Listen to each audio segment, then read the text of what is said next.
Major support for these programs is provided by Bank of America, Merrill Lynch, and Perfect Building Maintenance, New York Community Bank, All Nation Renovation, Kilroy Architectural Windows, New York's Window Company, Greenberg Traurig, LLP, M&T Bank. Additional support is provided by AVR Realty Company, LLC, Ackman Ziff Real Estate Group, LLC, Bingham McCutcheon, LLP, Briarwood Organization, Capital One Bank, C.B. Richard Ellis, James Orphanides, Centurion Holdings, Cushman & Wakefield, Dimes Savings Bank of Williamsburg, Douglaston Development, DDG Partners, Eastern Consolidated, Hal Fettner, Durst Fettner Residential, Friedman, LLP, Accountants and Advisors, Gemini Real Estate Advisors, LLC, Genova, Burns and Giantomasi, Grubb and Ellis, Investors Savings Bank, Jack Jaffa and Associates Real Estate Consultants, James D. Kuhn Real Estate Institute at Syracuse University, Madison Realty Capital, Massey Knackle Realty Services, Meridian Capital Group, Margolin Weiner and Evans, LLP, Certified Public Accountants and Business Advisors, Newmark Knight Frank, RAL Development Services, The Spandrel Group, LLC, Siami Development, SJP Properties, Site Comply, Sterling and Sterling, Stephen Napolitano, The Wickoff Group, Urban American.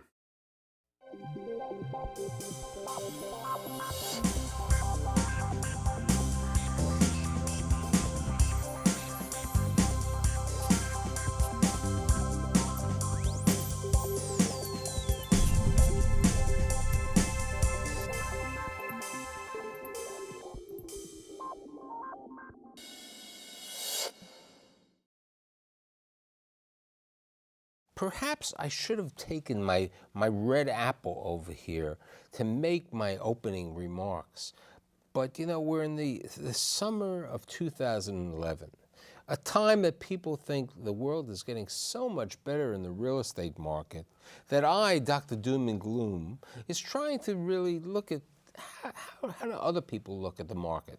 So I've brought these real estate pros, these established guys who've been involved with real estate for at least 40 years, I'll say. I don't want to mention their age, to provide their insight on where they look at the real estate market. My guests today include Tom Lydon, the president of the City Investments Fund, Brian Corcoran, who is the executive vice president and the global head of valuations, global, for Cushman & Wakefield, Jerry Kretschmer, who is an entrepreneur, but he's more than an entrepreneur. He's a restaurant owner, Mesa Grill, Bar Americana, and Gotham Bar and Grill. Okay. And last but not least, the guy who went to college with Jerry Kretschmer, my good friend, who's been around, the kid who was born in Corona on the kitchen table, Vinny Rizzo, who is the CEO of the Briarwood Organization. So Vinny, as you told me when, Grandpa Luigi and everything came over and everything, how is the real estate business today? Is it getting better? What business? Well, we are, the construction sites that we are building now are all going along very nicely, and we're able to buy the trades very nicely. However, sales, we do a lot of affordable housing. Sales have been dismal. Now you have to qualify that. Closings on sales. So, you've been on the show enough for the last couple of years. We've had this discussion about the closing problem for 2 years. And then I even called TD Bank, who said they were going to get involved with you and me and call us up. And they never got back. Closings is still getting difficult, is what you're saying. Pretty much the same. Why? Well, I think government regulations have forced the banks to do things that are just not panning out. The ability to go to an appraiser for a property. An appraiser, okay, yes. Is, a particular appraiser is out the window. You have to go to a general contractor who subs out appraisals to various firms, some from out of state. and They have no experience. they have don't no know what- experience. That's a real problem. The appraisal management companies have been formed to react to the problems that were caused by a lot of phony appraisals in the last downturn. But that was really, we're talking about the residential market. But you know, what I'm trying to get today is to get the insight of the four of you on how you look at the market. We were saying prior to the show, Brian, you and I were talking about how New York has recovered perhaps too quickly. Well, it could be. Irrational exuberance. The fundamentals are better. And New York is very different from the rest of the country. So we have real fundamental improvement. There is demand. There is rental growth. But there's too much capital chasing the real estate. And as such, the pricing, the sale pricing, seems to be very, very robust. And I think we have to be cautious. So how do you become cautious? I mean, but you know, if you're saying that there's a lot of capital out there, you know, people are going to buy. I mean, buildings, you know, a year ago, you'd be lucky to get $200 a square foot. This year, buildings have gone for $750, $800 a square foot. And the rents haven't really gone up that number. The effective rents have gone up a little bit. The cap rates have come down dramatically. I mean, we're seeing cap rates in the 4 to 5% range. But what about cost, Tommy? Well, cost, there's very little being built, number one. And it'll really be interesting to see how the labor industry finally comes to some agreement or lack of agreement on extension of their contracts. Everyone's anticipating a lowering of the costs because it would be, again, very difficult. Land, if you're talking Manhattan, land has probably, in good sites, has doubled in 12 months. If you could get a site for $200 an FAR foot in a good location, it might cost you $400. You couldn't even close it at $200 because you couldn't find the money to borrow. Now, top-notch builders can do that, but still, remember, the 421A is gone from the residential side, so the incentive to build. So what you're having is the shrinking condominium inventory, very little office construction, all points toward, with any kind of economic growth, very positive fundamentals, an increase in rental demand. That is what investors, whether you're institutional or foreign investors, are buying into and pro-forming into their projections, and they're buying into it. The banks are starting to allow more flexibility in what they'll lend. There's a lot of equity, and 3 to 4 cap rates are not, that wouldn't be unusual.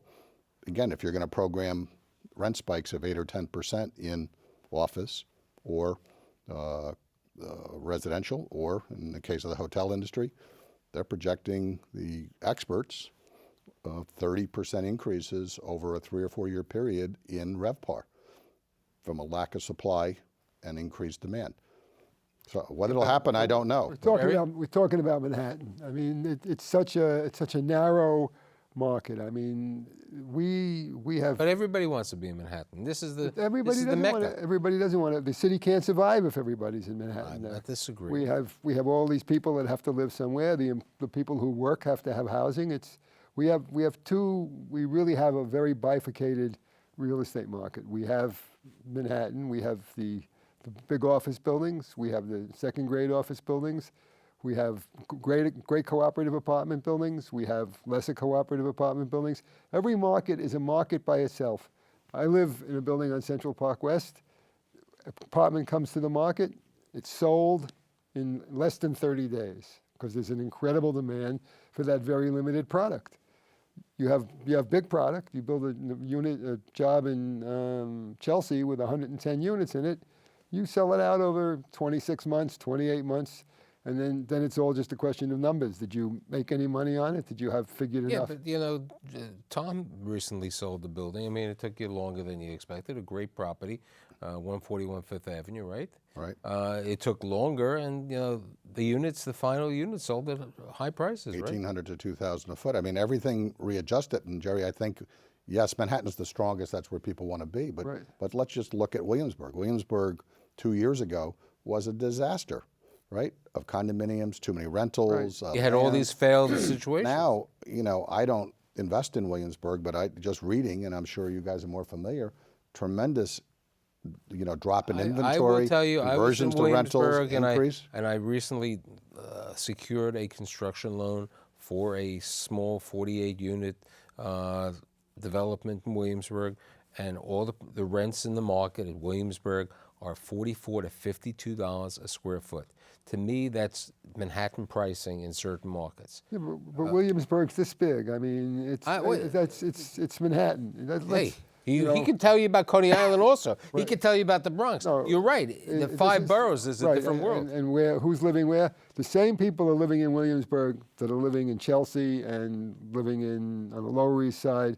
But it's a very small piece of the population, and it's not the only real estate market.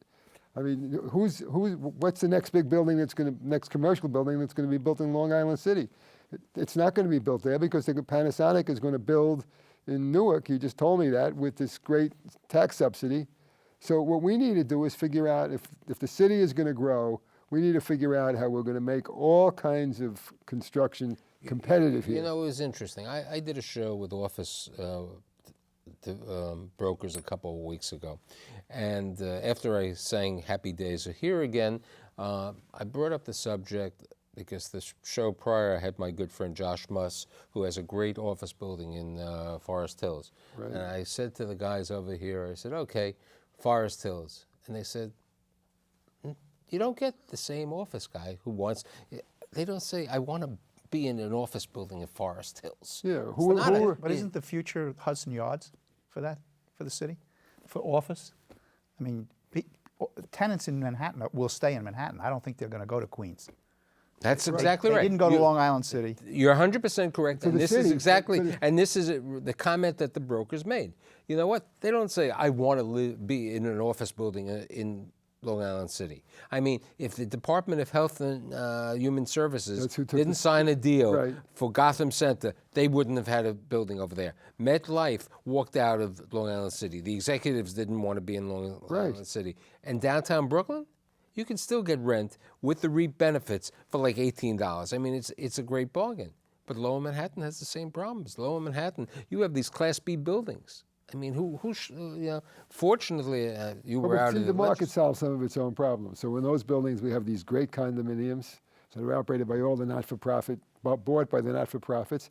I mean, we have a lot of different, the point of it is... But we don't have 421Gs. I think what Tommy said before with the 421A tax credits, he can't build. People, the real estate taxes, you don't have 421Gs, which was the tax abatement in Lower Manhattan anymore. People aren't running there and saying, I'm going to convert a building. Not when you have taxes now running 30 to 40% of your total expense. I mean, you just can't tax one part of the apple. That was good, one part of the apple. Yeah, one part of the apple. But you look at downtown today in the fold out of the Times, the Journal, everyone had Condé Nast, come downtown.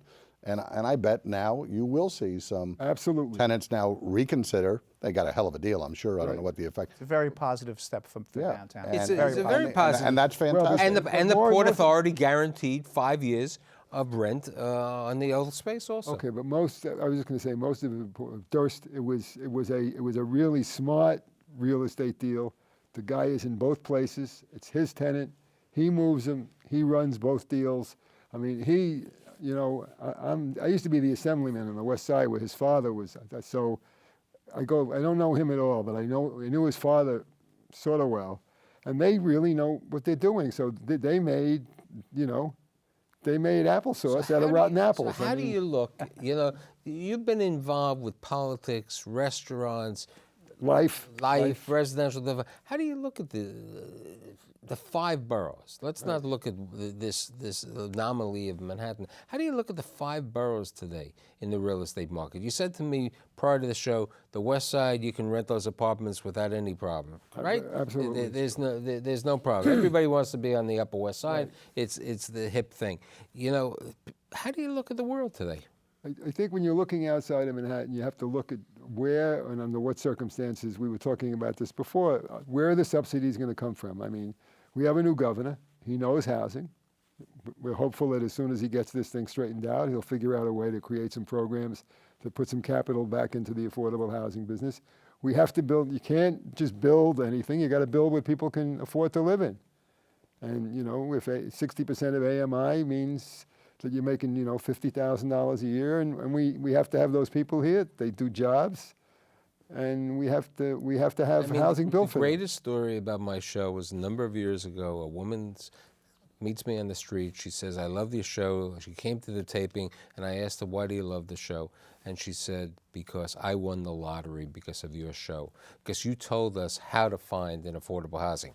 But you know, how many applications people for those units when they go in there? I think when they built in, on Schaefer Crossing, they had 300 units. They had 22,000 applications. Right.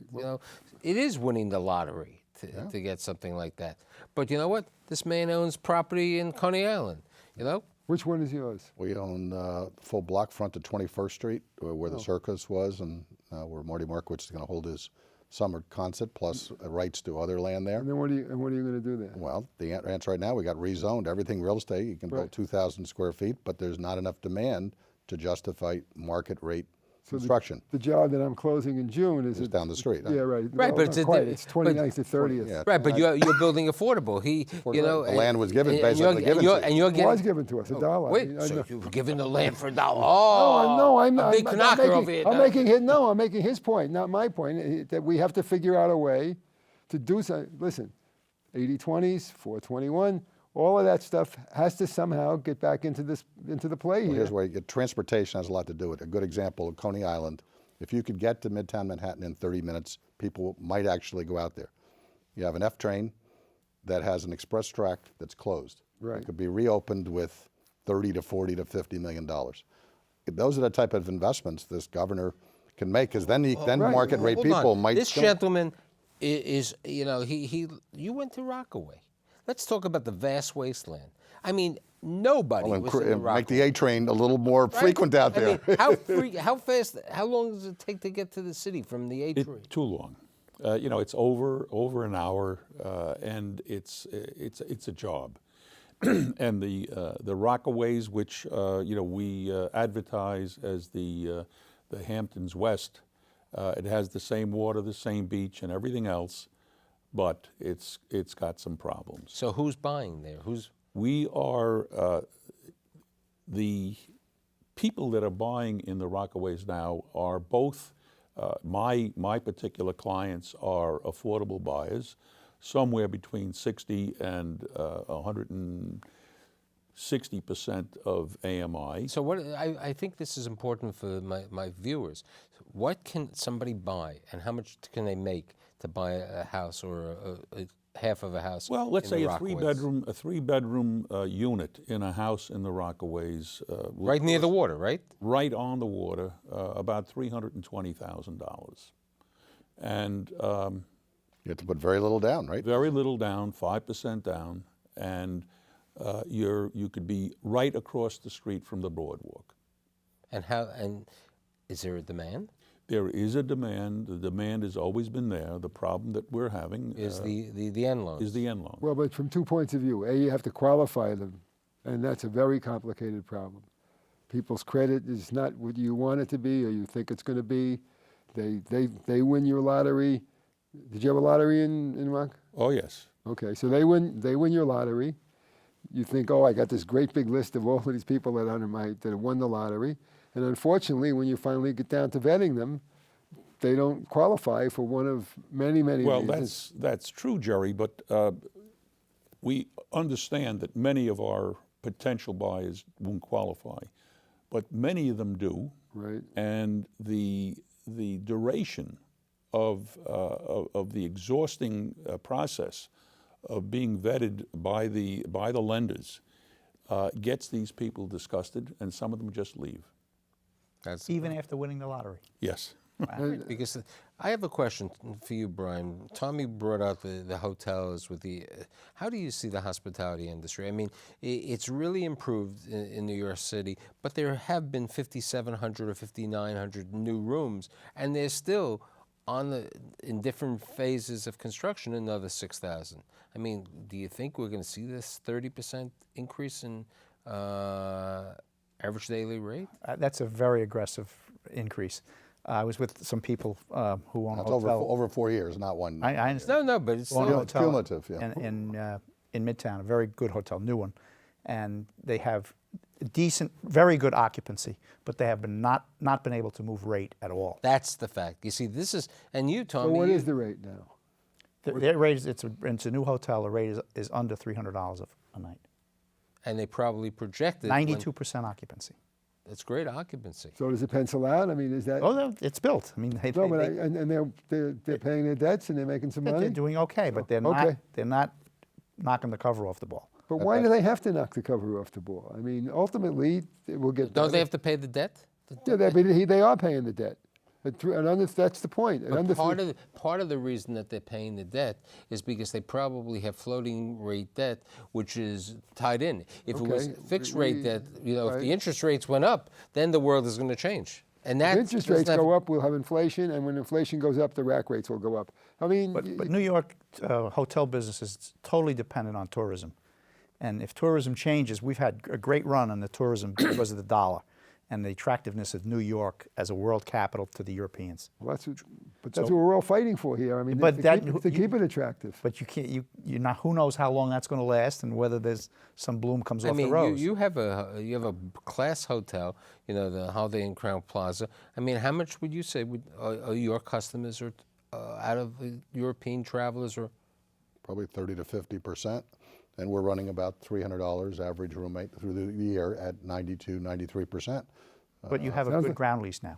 But we have a good ground lease, right? Sounds that like a Brian good helped us business to me. renegotiate. Sounds like a good No, business. the only problem is we're paying 138 over LIBOR, and that is about 2.5%. Right. And we're going to have to pay something more than that, a lot more than that, come January 1 on over $300 million of debt.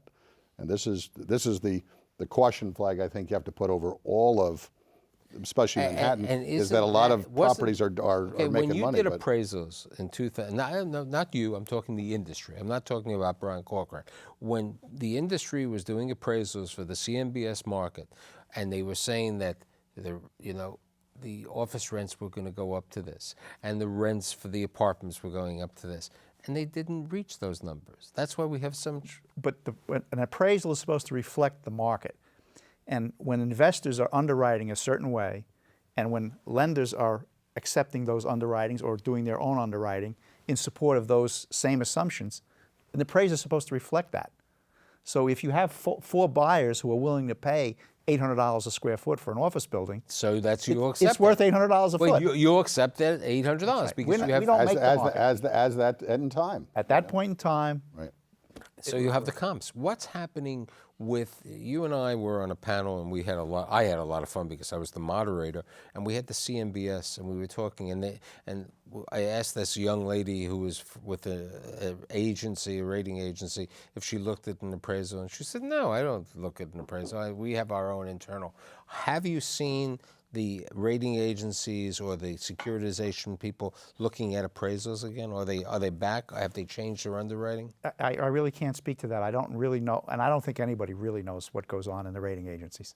I'm amazed that they've gotten away. Right. I'm what they amazed that have. they haven't been the target, to be honest, of all this. But obviously they have good lobbyists, and somehow or another. When the investment bank who's seeking the rating is the one paying their fee, is a problem. Tommy, you live in New Jersey. Hoboken, New Jersey. Yes. What's going on? You know, we've been talking about the 5 boroughs. We're talking about people living. What's happening in Hoboken, Jersey City, Newark? You know, all of them are totally different. Hoboken demand is strong. Rental rates have moved up 20% in market rentals. Condominiums, the inventory is coming down. Prices have stabilized. People are moving in.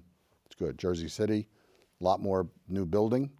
Certain pockets downtown, you're starting to absorb the inventory. Prices are stabilizing and rising a little bit, but Jersey City has many other neighborhoods that aren't doing quite as well. Newark is a very difficult economic town. It has social issues. The mayor there, I have a lot of respect for him. He's trying hard? He's trying hard. He's well respected. He's doing a lot of good things, but it's very hard to overcome that. I went to high school there. My wife went to college there. So it's really very, very, very much isolated by town. But I'd say that in general, the waterfront running from Edgewater down to Jersey City is coming off some lows very nicely. Jerry, I got to make a point. We have a lot of employees who live in Williamsburg, or because they live in Hoboken. They don't live in Jersey City. They don't live in Newark. They live in Hoboken. Right. They come in every day. They go home to Hoboken. They're totally pleased about it. The commute for them is an easy commute. Right. That's such an accessible. Let's talk about the restaurant business. You're a king in the restaurant business. I doubt that, but- Has it improved? Is it back? No. It'll never, I have a famous saying, it will never be 2008 again. It just can't be. I mean, that exuberance was certainly at the level of the Gotham, which is our most expensive restaurant. That, people approach that kind of dining in a different way than they approach it now. I mean, it was here, and then it went here, and now it's about here. It's about halfway back up again. And we don't complain about that, and people are coming and they're having a good time. What about Bar American? Bar American, they have different audiences and they do different. Bar American, when Lehman closed, we really suffered. It was like you took a finger off. And ultimately, when the Barclays people came in, they didn't know about what the people they were dealing with expected. They didn't really know the restaurant existed. They weren't going to do any entertaining. It's all sort of come a lot of the way back. But in a similar way to what Brian and Tommy were talking about, out-of-town tourists help your business. I mean, but you can't.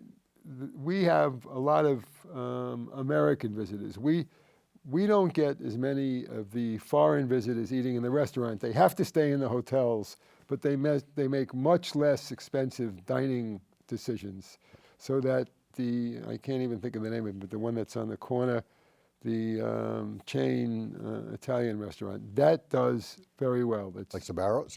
No, that's no. The, I know. in the high 40s. Carmine's. Yeah, well, Carmine's is down the block. Carmine's, that's great because that's perceived as a real value. And it's a different dining decision. You go to Carmine's, you go with your family, they put out a plate of food, and they do a great, great job. Olive Garden? Olive Garden does great. 30 minutes with you guys is not enough. But, Applebee's does $14 billion. $14 million is the highest grossing Applebee's in the world, in Times Square. But it's inappropriate to have all you bright guys on for 30 minutes. You'll come back on the 11th season, which starts in September. I'd like to thank Tom Lydon, Brian Corcoran, Jerry Kretschmer, and Vinny Rizzo. See you next week.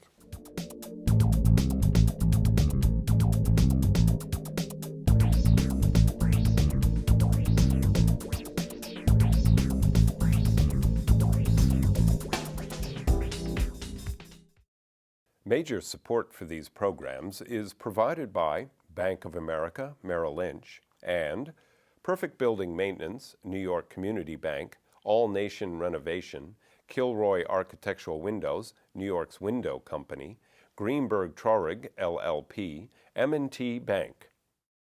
Additional support is provided by AVR Realty Company, LLC, Ackman Ziff Real Estate Group, LLC, Bingham McCutcheon, LLP, Briarwood Organization, Capital One Bank, C.B. Richard Ellis, James Orphanides, Centurion Holdings, Cushman & Wakefield, Dimes Savings Bank of Williamsburg, Douglaston Development, DDG Partners, Eastern Consolidated, Hal Fettner, Durst Fettner Residential, Friedman LLP, Accountants and Advisors, Gemini Real Estate Advisors, LLC, Genova, Burns and Giantomasi, Grubb and Ellis, Investors Savings Bank, Jack Jaffa and Associates Real Estate Consultants, James D. Kuhn Real Estate Institute at Syracuse University, Madison Realty Capital, Massey Knackle Realty Services, Meridian Capital Group, Margolin Weiner and Evans, LLP,